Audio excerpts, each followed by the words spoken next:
Okay. All right, we're recording. We're good. Okay, I'm just going to do the good formal introduction, and then we'll dive in, okay? Okay.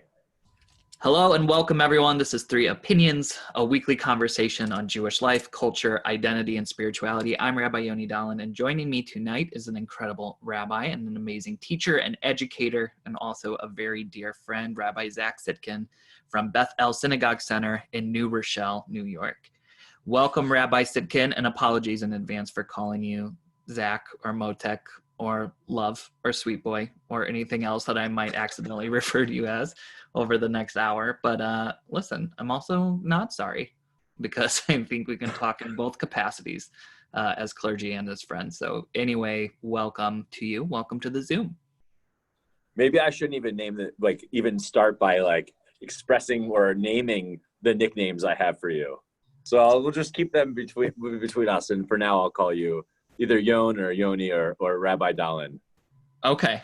I feel like it's going to be hard to maintain the rabbi part. And, it'll be fun to just see as they all just pop out, whatever those nicknames might be. Maybe I just refer to you the whole time as Reb Yoni. Reb Yon? Reb Yon. Reb Yon. You've never called me that before, so why not start now? It's like Revlon, like the makeup company, right? That is how I base most of my rabbinate, is on the Revlon makeup company. So I think that's appropriate. So thank you for welcoming me. Thank you for having me on the on Three Opinions. I'm a long time listener, first time contributor. Long time, first time.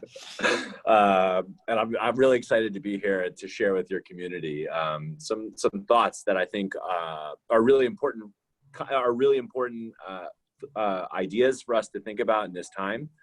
And I know you'll say a few words about that, but I think this is a really important conversation that needs to happen for communities like ours. For sure. Yeah, and listen, this is a little bit special. It's a little bit different because we usually do these on Thursday nights, but since we're in the 9 days and Tisha B'Av is Wednesday night to Thursday night, instead of doing this on Thursday night, I wanted it to us to have the conversation before the fast started, so that we could talk about, and I guess a day before even the worrying about the fast, so that we could talk about the importance of this day and really the extra significance of this day this year in particular. As we try to wrestle with the theological and historical questions of grief, loss, and commemoration, while also acknowledging that we are doing so in a particularly raw time of grief, loss, and commemoration. So we're going to dive right into this topic. Right? So the Gemara tells us in Masechet Ta'anit that Mishe Nichnas Av Mema'atim B'Simcha, that one who welcomes the month of Av does so by decreasing their joy. So this month that we're in right now, and especially these 9 days leading up to Tisha B'Av, we're told to decrease our joy. And then we get the more famous line in the Gemara immediately after, which is Misha Nichnas Adar Marbim B'Simcha, right? The songs that we sing about increasing our joy when we're celebrating the month of Adar and Purim. But this feels different, and it feels like a line that we don't talk about so much in the Gemara. But the commandment for the days we're in right now, the commandment to decrease our happiness, feels so different this year. And not just because we're in the midst of a pandemic, but that certainly contributes to it significantly. But just because it feels like the sadness, these are heavy words, but the despair, the loss feels present in a palpable way, even without the calendar. So first, maybe just tell me how you're doing, how Lisa's doing, how Avi's doing, how Noshi's doing, but also your community, how your community's doing and what it feels like over there right now. Yeah, so, on a personal level, thank God, Baruch Hashem, we're all healthy and doing relatively well, maintaining our sanity by exercising and trying to take care of the things that we can control. I'm heartened by the fact that Nosh is only 8 months old, because he couldn't care less what's happening right now. He's just happy to be fed and taken care of and held. And he's getting plenty of that. But, for Avi, who's 3.5, it's been difficult because I can definitely sense in him that he is missing the social interaction that's so crucial for 3-year-olds. And that's been hard. I think now in New York, we're in phase 4. Things have started to open up a little bit. We have our nanny back, but for a good 3 months, we didn't have our nanny. Trying to work 2 full-time jobs with a 3-year-old and an infant was brutal for a while. So we definitely had a sense of just how unnormal these times are.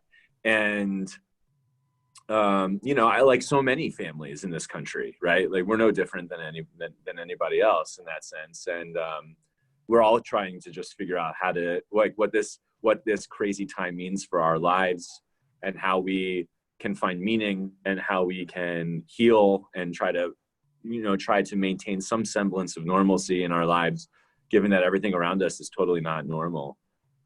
Which I think extends to the larger conversation that we're going to have, right? Which is, how do you maintain Jewish practice that feels like it can hold you in your grief and your sadness, when a lot of those practices are becoming impractical or impossible? Lisa's, her school closed, and she became the director of a new program at another day school in Westchester, and so that's been really fun to watch, but also really hard to manage. Like, we're just very busy in our lives. And, the last thing I'll say about our community, not just that's a personal thing, but our community, New Rochelle was the epicenter of the outbreak in the country. And so I think we've been shut down as a community, I think maybe 2 weeks or 3 weeks longer than the rest of the country. So, we've really felt the effects of this since the very outset, the very beginning of what's been happening in our country. And the family that was first affected are at the Young Israel, which takes me 30 seconds to walk to outside our building. And so there's a lot of overlap between our two communities. So you can only imagine when the news broke, what happened in our community. We tried to shut down as quickly as possible, to be as transparent as possible in our communications, that we're acting in abundance of caution and trying to keep people safe. And we've maintained that boundary for the last 4 months, last 4.5 months, which is our number one position. The most important priority is to keep people safe and healthy, and and even as we start to come back together for Minyan and other things, which we've started to do, and Shabbat morning services, that we have caps, and we just want to keep people as safe as possible. So that's where we are right now, and that's what we've been dealing with since I think March 2nd is when we officially shut down. It was kind of wild. I remember Lisa and I were away on vacation. We were in Jamaica, and we came back. The next day I left for APAC. It was Shabbat. At night, Motzei Shabbat, I did a midnight run with the teens where we go into the city and hand out food and clothing and to the homeless. And then I got back at 2 a.m. and at 5:30 a.m. we left for APAC. Got back from APAC and we closed. So it was boom, boom, boom. As soon as the pandemic really hit America, we were pretty much shut down. You feel like because New Rochelle was the epicenter, do you also feel like a sense of responsibility and kind of a pressure to get it right, to be the congregation that gets it right about how to do all this? Is there kind of a pressure there? I think there was in retrospect, there was, how did this community handle what we now know to have been, to be what it is, the situation to be what it is. And I think we can reflect back on that time and be proud of how we responded, that we were the first community to act. We were the first community to really shut down. And I think in many ways we served as a model for other communities in the area and elsewhere of what it means, the whole country, what it can mean to be proactive and thoughtful about how to handle this situation. And virtually immediately we went online with our programming and we've created a ton of online content, trying to meet people's needs to give them some sense of connection in a time of major isolation. So we try to have major programming Sunday through Friday evening, happening all the time. So I think we can look back on that time and be proud. For sure. Yeah.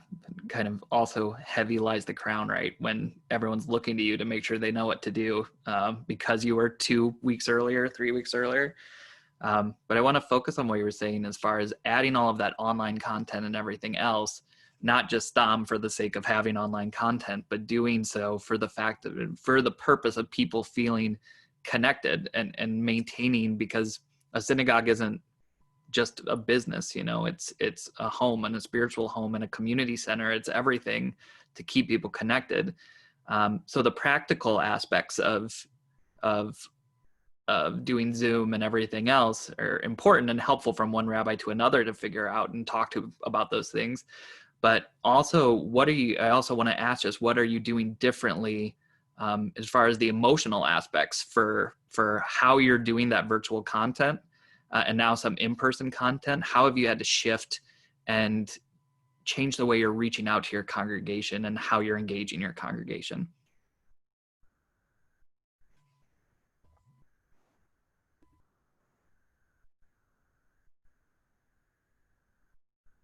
Yeah, you asked that question. Back in March, our vision was that when this was over, we wanted to be able to every single member of our one wanted or needed a community. So we started a call chain back in March, and we reached out and talked to every single member of our community. We had like 50 volunteer community, and we called every member every week, told us they no longer did those. I think I might be losing you.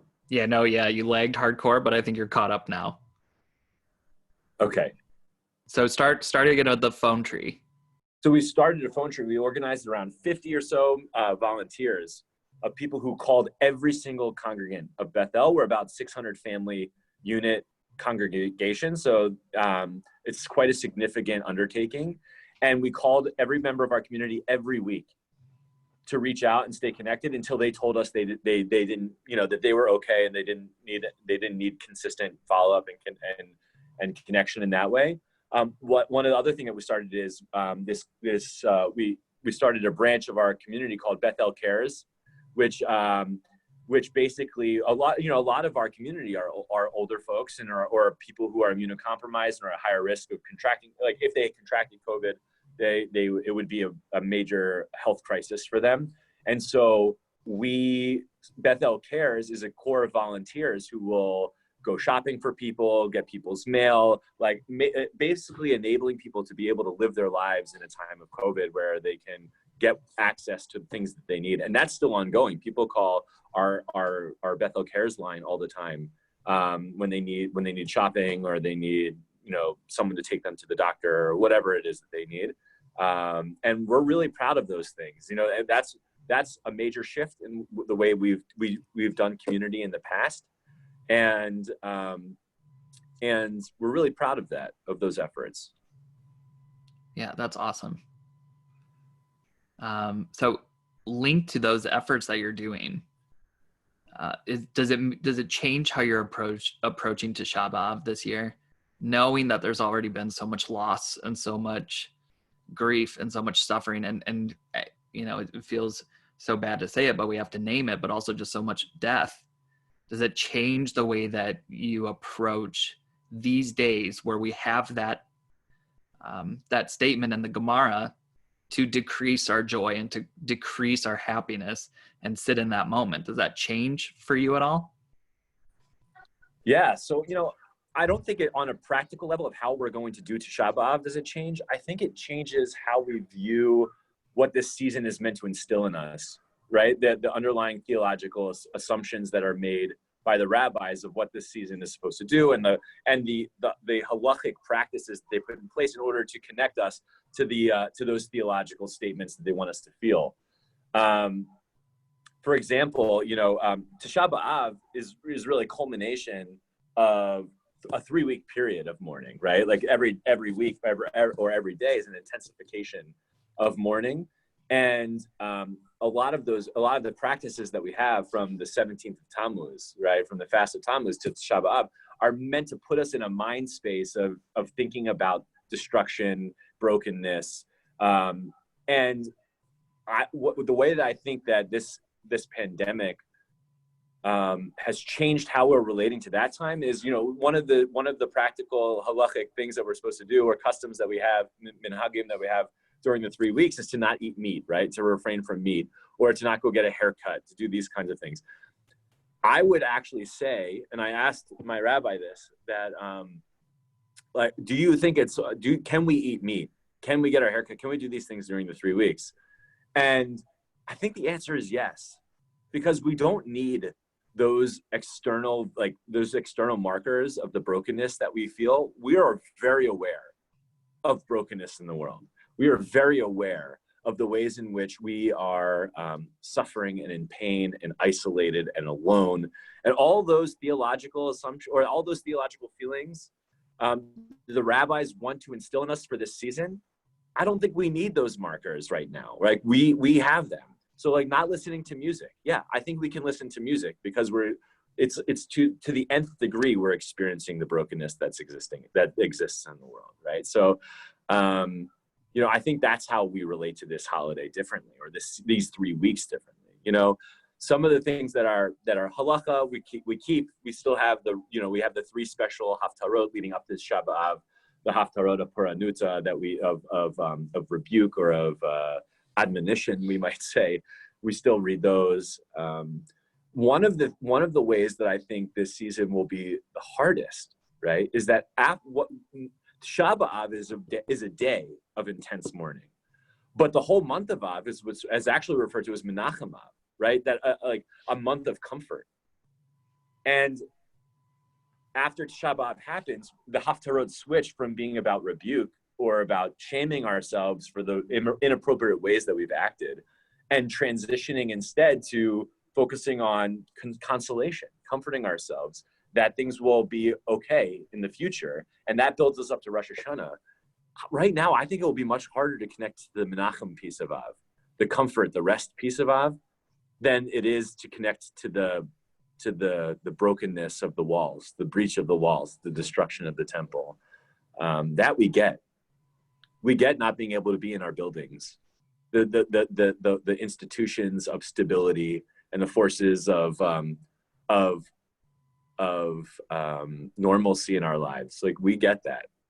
It's the piece about how are we going to be consoled that I think is the hardest part for us to connect to right now. Because who knows when this will end. I love that. That it's even for the people who are not so observant, we're all really observing Tisha B'Av this year in a very palpable sense, right? It's actually trying to get to the Menachem, the idea of comfort and hope and consolation. That's the hardest part. And I think going into the high holidays, that's spot on, right? How are we actually doing the work of tshuva and of transformation and of all these other things that we're supposed to be doing to find comfort and self-comfort and communal comfort when there's still huge question marks looming before us as to, the high holidays in and of themselves this year are going to be high holidays of loss, right?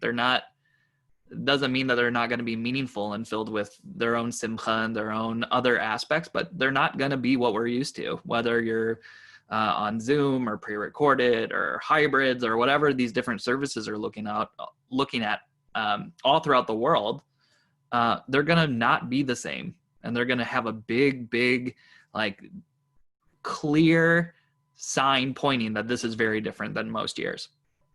Yeah, what that brings up for me is that, I think for the vast majority of conservative Jews, at least, the time that they spend in the synagogue is on Rosh Hashanah and Yom Kippur, is for the high holidays. Those are the 3 days a year where they're in shul and they're thinking about shul life.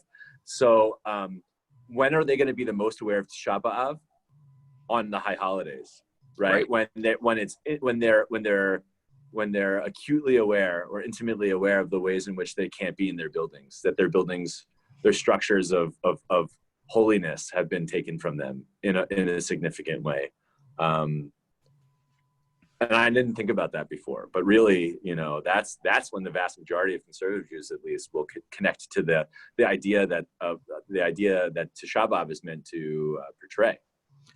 Right. I think you're definitely right. And I think that one of the things that we can learn from this, like, remember that we're taught that the destruction of the second temple happened because of Sinat Chinam, right? This baseless hatred of Jews towards one another. And listen, we can talk about hatred of one another ad infinitum, especially in this day and age in our country where it feels so divided in a lot of different ways. But there's also just an idea there for us to also just understand what's being difficult for one another, right? And when we see our Orthodox brothers and sisters, we can tell that, like, yeah, it's really hard to not be in community the same way. But we also ask from our Orthodox brothers and sisters to see that, especially for conservative Jews and Reform Jews too, there's this idea that it's not just the missing out on community, but it's also the sense of what for some people is their really only connection to their Jewish lives, which is being in shul on the high holidays or on Shabbat. And you and I have talked about this before too, but for some folks who rely on the synagogue as being the vessel for the transmission of the different rituals and stuff, because there's either it wasn't taught at home, or it's not something that they have the resources to be able to daven in their homes, or know the prayers or feel comfortable doing prayers for Shabbat or anything else in their homes. So there's multiple layers of loss. And I think that we don't really recognize all of the layers as they exist unless we take a step back and look at them that way. Yeah. So one of the things that you asked me was, how have we approached this like the way that we do Judaism differently in this time of loss? So we actually recognized that reality that for a lot of conservative Jews, or maybe even for the majority of conservative Jews, they rely solely on the synagogue to be able to do Judaism, right? And we refer to that as sometimes as doing Judaism by proxy, right? That you have a third party that's the epicenter of your Jewish life, right? And that they do Judaism for you, right? You can come and show up and have a Jewish experience because we're enabling you to do so. Which is also just such a Jewish concept, right? Having a shaliach do all your things for you. Right. Totally. And one of the, we talked about Menachemav, like the where's the hope, the comfort coming from? One of the ways that we found a little bit of hope is by utilizing this moment in time as an opportunity for expansion of our religious practices. So we actually created this initiative that we're now in, I think, week 3 or 4 of, maybe I think week 4 of. That's called Shabbat at Home. And every week we introduce a ritual of the week that comes with an instructional video for how to do that ritual. And it comes with a source sheet or that has either texts, Jewish texts, or questions for further consideration that are a part of it that people can connect to, so that way people at home who are interested can start to learn how to do Shabbat in their homes. Like, for everybody who's going to shul is their Shabbat practice, and they can't do that right now, at least not consistently, that they can start to have Shabbat in their homes in a more meaningful, more concrete way. And part of this initiative, which I hope people will take us up on, is putting people in spiritual chavrutza with one another, spiritual partnership, so that, let's say I've never lit candles before, and I don't really know what to do with that ritual, but I know that there's this other person from the shul who has that practice weekly, to sit down over Zoom and me talk about what this ritual can mean for my life and what you've gotten from it, and to deepen my own practice, and to be in conversation about ritual, right? That just as when we learn Torah, that Torah is deepened, the experience of Torah is deepened and sharpened by being in chavrutza, that our ritual, our spiritual lives will be sharpened by being in chavrutza. So that's called the Shabbat at Home initiative. And that's one way that we've tried to use this as an opportunity to expand our the ways in which we do Jewish. I love that. And I think that, if we steal that from you, just allow us to do it for the sake of increasing Torah in the world. Please. But I think that that's also built into something that's so hard for people, which is why Chavruta is kind of a difficult concept for a lot of conservative Jews to grab too, which is that it involves a type of vulnerability at the same time. Mm-hmm. It involves reaching out to someone else and saying, hey, I need help with this or at least finding some meaning for this, or wrestling with someone else in that process. And I think that's where conservative Judaism has messed up along the way, is saying you don't need a chavruta because you have your clergy, right? So your clergy is always going to be able to help you with this or this or this. And if you're too embarrassed to even ask your clergy, don't worry, because you can just go to shul and they'll do it for you, right?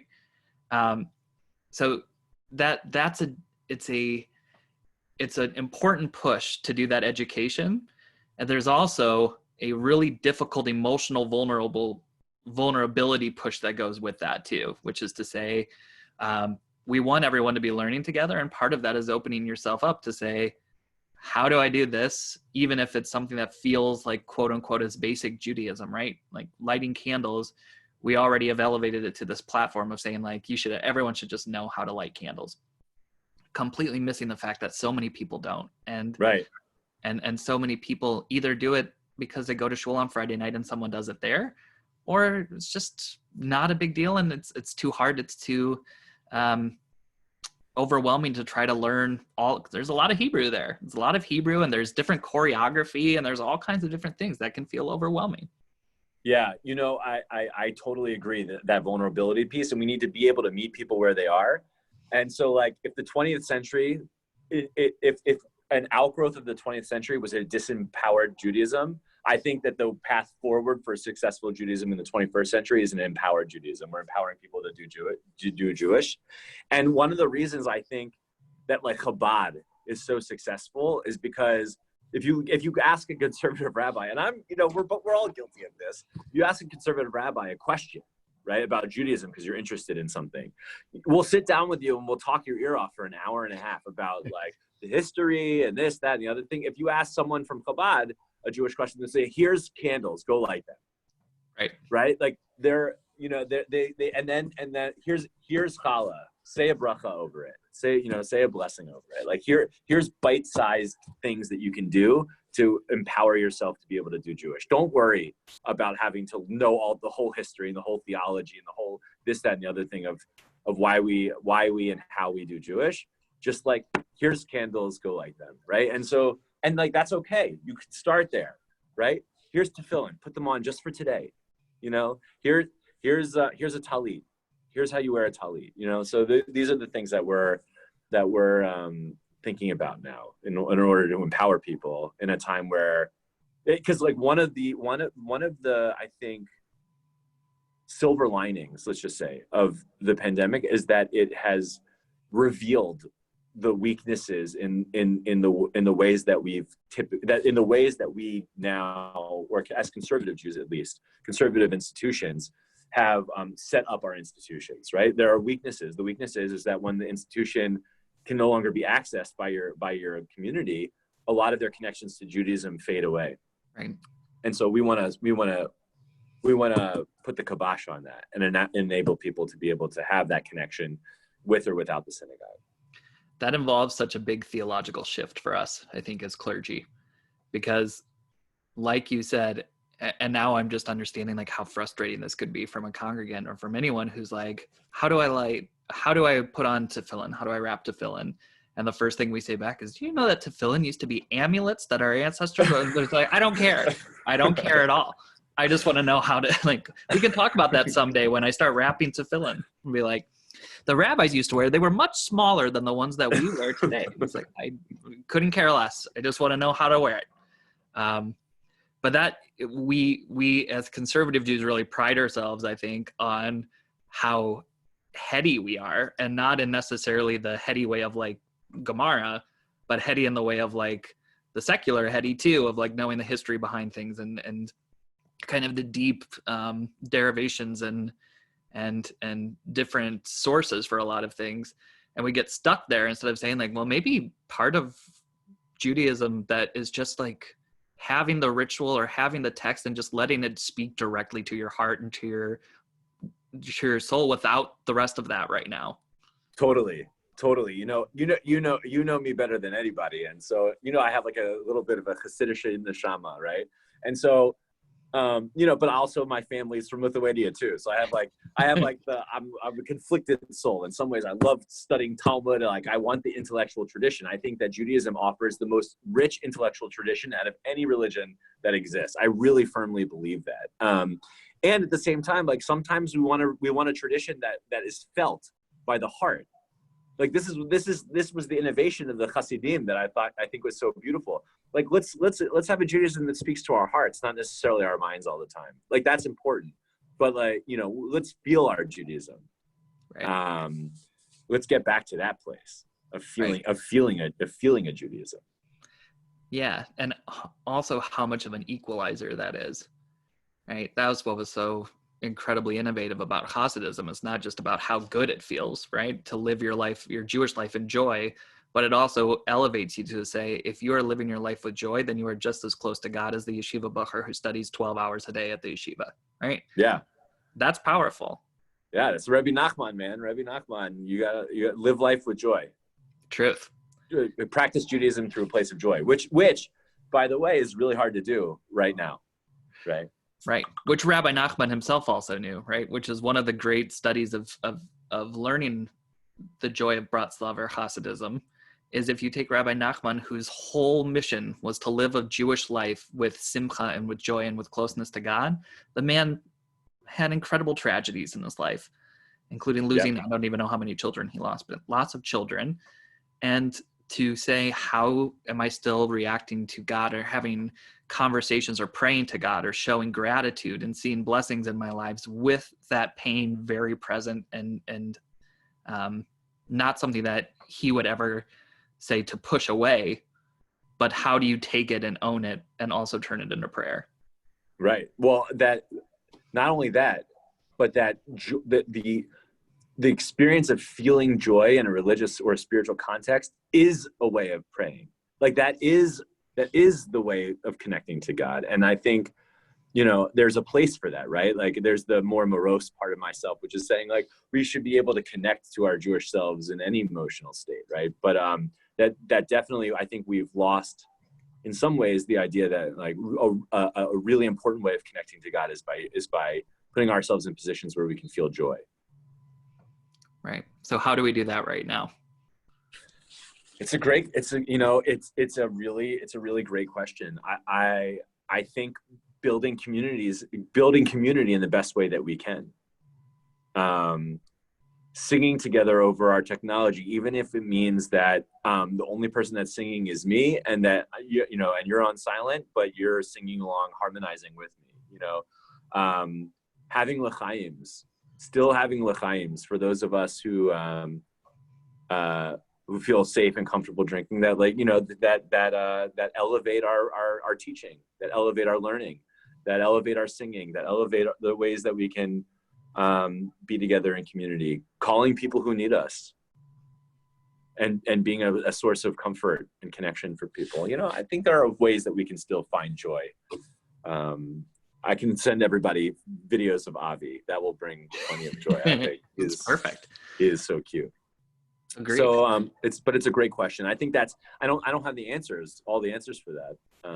I have very few answers for that, but I think that's where community is so important, because together, the collective, we can find ways of bringing joy to this moment. The internet's a weird place. The internet provides a lot of joy also, on top of everything else that it provides for people. It can also provide just so much nourishkeit too. So never read the comments. No, never read the comments. It's a very, very, very important point in anything. But I think it also, what you just said, really challenges us to understand that joy has a very broad meaning too. And it can't just be, it's not just, smiling and laughing. It's also, like you said, if it's community, then that takes on a very different idea of what the Menachem of Menachem Av is, right? That even if we're supposed to decrease our joy up into these first 9 days, our joy is already plenty decreased. And we can really focus on the Menachem already, even before Tisha B'Av and after Tisha B'Av, to really focus on Menachem, meaning comfort, and the joy of comfort and the joy of community. That means even if we're struggling, even if we're in a place where we're hurting, either physically, emotionally, spiritually, whatever that might be, that part of that comfort is asking for some help and reaching out to our communities and to the people that we need in our lives. Definitely. And I think also being conscious of how we speak, right? I think the language that we use to refer to things often takes a toll on us emotionally and psychologically, right? So I've been conscious, the lingo for the time or what we're doing is social distancing, right? But that's actually not what we're doing. We're physical distancing. And so I've been very conscious of trying to use the term physical distancing as opposed to social distancing, because I call my friends all the time, and I see people from the shul over Zoom all the time. That those are moments of real social connection, right? They're not fake social connections. They're real social connections. It's just that we're physically distant right now from each other. And I think the way that we communicate, the way that we speak, the way that we refer to things can also change how we feel psychologically and emotionally.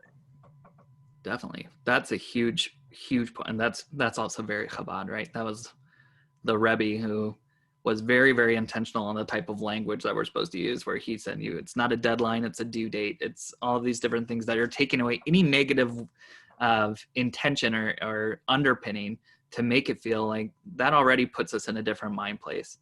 I think you're right. I'm going to start saying that too. We're not socially distant. We're physically distant from one another. We can be socially very, very close, and spiritually very close and imminent, which I think is something that we try to shake all the time too, as one of the words that we try in our clergy team to get rid of is the word still, right? We're not still doing anything. We're not still spiritual. We're not still coming together as a community. We're coming together as a community, and we're spiritual, and we're here for you. Like we're not going to base ourselves only on this idea of like, even though there's this whole pandemic, we're still trying to do something, because we can't qualify just the people that we are and the community that we are. It should be a given that we're still here. We don't need to point that out. But it's important, because then if the other word that we have to try to get away from is to talk about these things as the new normal, right? Because we have to observe just how crazy these times are, and we should never concede them as being normal. This is abnormal. And if we call them normal, then the loneliness we feel, or the sadness we feel, or the anxiety we feel makes us abnormal, not the situation. So we have to get away from that too. And we have to be able to say, these are crazy times and I'm having a hard time with it. Yeah, I totally agree. Something I often teach the kids when I lead like youth service or something, when we say Baruch She'amar V'haya Olam, that when God spoke, the world came into being, that one of the things that teaches us is that we can create worlds through our speech, and we can destroy worlds through our speech. And so the way that we conceptualize through language the moment that we're living in can either create beauty and creation, or it can destroy. And so it's important for us to always be aware of that. Right. For sure. 100%. And especially in the context of Judaism, that being the basis that we live our whole lives on is the power of speech. We had some great teachers in rabbinical school, so I don't actually remember who taught us this, but the idea of if you live your whole theology with the idea of words create worlds, right? If words create worlds, then every opportunity you have at speech is exactly what you said, the idea to build up someone's world or tear down someone's world. And that's powerful. That's the Judaism. To live a Jewish life is the exact opposite of trying to say sticks and stones may break my bones, but words will never hurt me. And saying dafka the opposite, right? Sticks and stones may break my bones, and words will either build me up or completely destroy me. Right. And that comes with a heavy idea of not just of how we're hearing things, but how we're doing Shmirat Lashon, how we're watching every single word that comes out of our mouths. And in this age of the digital world that we're living in right now, also what comes out of our fingertips. The greatest thing that we can do, the greatest thing that the rabbis, I think, ever taught us is moments of pause before we say anything important. All of Psukim is Zimra, right? Is meant to be a meditation before we actually open up with the Shema in a way of like expressing what we really desire to connect to God. Like, let's just take an hour or so, or 40 minutes to just like sit and reflect for a little bit before we actually open up our mouths to say something important. Right. And they're spot on, because the rabbis know that we're not ready to go sit in front of God and just like start speaking to God. That as Jews, we're going to say something stupid, or we're going to say something that we shouldn't be saying. We need to just take a step back and think about what that is before it actually comes out of our mouth. I love that idea. I think that Pesukei de Zimra, I think there are a lot of synagogues right now that are skipping Pesukei de Zimra as part of their morning. And that's hard for me to get to a place where I would take away the thing that I need to be able to even start saying anywhere close to being the right thing. Totally. I mean, we're one of those communities now. We're back on Saturday mornings. We have a cap of 30 people in our gigantic sanctuary space, and we, it's a lot of the data says that you should limit the amount of time you're exposed to other people. So especially indoors, Shabbat morning services are too long to have outside in the heat. And so we're indoors. And so we have an abbreviated Pesukei de Zimra one, we basically say the things that are halachically mandated, and everything else we skip, or people can say at home before they come. And I miss that because Pesukei de Zimra also offers the most beautiful singing. I mean, this is a moment where we can't sing in each other's presence. Like that for me kills me. What did you say about me? I always have a nigun in my heart, right? Oh yeah. I always have a melody in my heart. And to not be able to express that with the people sitting next to me is challenging. I hear that. Yeah. So I'm gonna. Not only do you always have a nigun in your heart, but you just have a beautiful heart in general, and wonderful words of Torah that are always on your lips too. So I'll give you this last minute as we close up. If there's anything that you want to say or anything that we need to keep in mind as we go into Tisha B'Av, knowing that this is harder than most Tisha B'Avs for a lot of people. And just kind of what we need to focus on. Reach out to people. I think one of the hardest things about the last 4.5 months is that our traditional structures that we have for processing our grief, for our mourning rituals, have been taken away. We can't practice Shiva in the same way that we once could. When we have burials for people, they're private graveside funerals with very small, and people aren't able to mourn in the ways that they ought to be able to. And I think it's really important to reach out to those people. The other thing I'll say is, Tisha B'Av kickstarts a moment of, or a season of going into the high holidays. And one of the most rich things we say during Rosh Hashanah and Yom Kippur is Hayom Harat Olam, that this day is pregnant with possibility. Is pregnant with meaning and possibility, and it's really hard to see that in the wake of destruction, but we're still reminded of that on the high holidays, right? That like Tisha B'Av is about destruction, and Rosh Hashanah is where we start to build ourselves back up again. And we say, and how do we do that? By reminding ourselves, Hayom Harat Olam. This day is pregnant with possibility, and so I want to encourage people to not necessarily see the silver lining. I'm not sure that a silver lining always exists, and certainly not for everybody in every moment. But what are the opportunities that this moment presents for us to grow? Because we can always grow, whether there's a silver lining or not. We can always grow as people. And what is this moment calling from us to do and to be in the world? And what are the possibilities that exist right now in this moment? Because this day, like any other day, is pregnant with possibilities. So what are those things, and how we can make them happen to get us to that place of joy that we so desperately need? Amen. I love it. All right, my dear friend. Thank you for your Torah. Thanks for making the time. Thanks for giving us a little bit of menachem as we go into these days, because we need it. And I know a big part of what we were just talking about is the idea of outreach. So I'm going to put your work email address and my work email address on our chat as well, just so people know that they can talk to us. Anyone can talk to us. And also the idea of reaching out to one another is always crucial. So thank you again. May you have a tzom call. Maybe an easy fast, but a meaningful fast, a difficult fast for the sake of meaning. Thank you, and thank you for having me on Three Opinions. This can be like the new Zach Galifianakis Between Two Ferns, but much Jewier and less and uncouth. I hope much richer with actual meaningful conversation. Here's hoping. So yes, please put my email for people to connect with me. I am happy to be a source of support for people if they need, and that nothing would make me happier right now. Nothing is more important, I think, right now than in this moment. So I would be happy for you to do that. And it was just so nice to be able to spend this time with my dear friend Yoni. Oh my gosh. I think this is the most amount of time we've been able to actually talk with each other since I was in Michigan last summer. There's no doubt about that, for sure.